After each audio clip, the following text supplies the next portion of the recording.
پاکستانیوں 26 نومبر کو ڈی چوک میں جب پی ٹی آئی کے لوگوں پر گولیوں کی بوچھاڑ کر دی گئی تو وہاں سے تقریباً زیادہ تر لوگ بھاگ چکے تھے، جن میں لیڈران ایون کہ گنڈا پور بھی وہاں سے بھاگ گئے تھے۔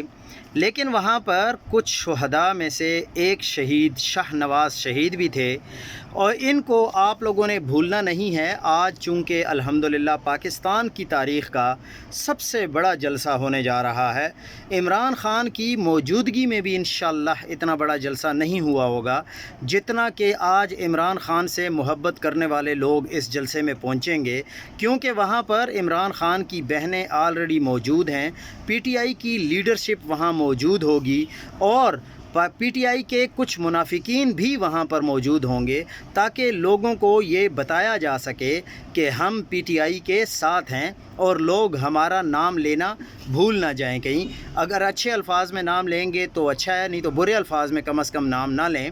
اسی طرح آپ دیکھیں گے کہ آج علی محمد خان بھی موجود ہوں گے۔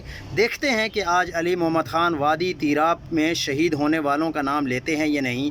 26 نومبر میں لوگوں پر جو گولیاں چلائی گئیں اور لوگوں کو شہید کیا گیا، کیا اس کا نام لیتے ہیں یا نہیں؟ جو دہشت گردی کی جا رہی ہے کے پی کے میں، اس کا نام لیتے ہیں یا نہیں؟ تو آج بالکل انشاءاللہ پکچر واضح ہو جائے گی کہ علی محمد خان کس سائیڈ پہ کھڑے ہیں۔ ہمیں تو پورا یقین ہے کہ علی محمد خان پاکستان تحریک انصاف کا اثاثہ نہیں بلکہ منافقین میں شامل ہے۔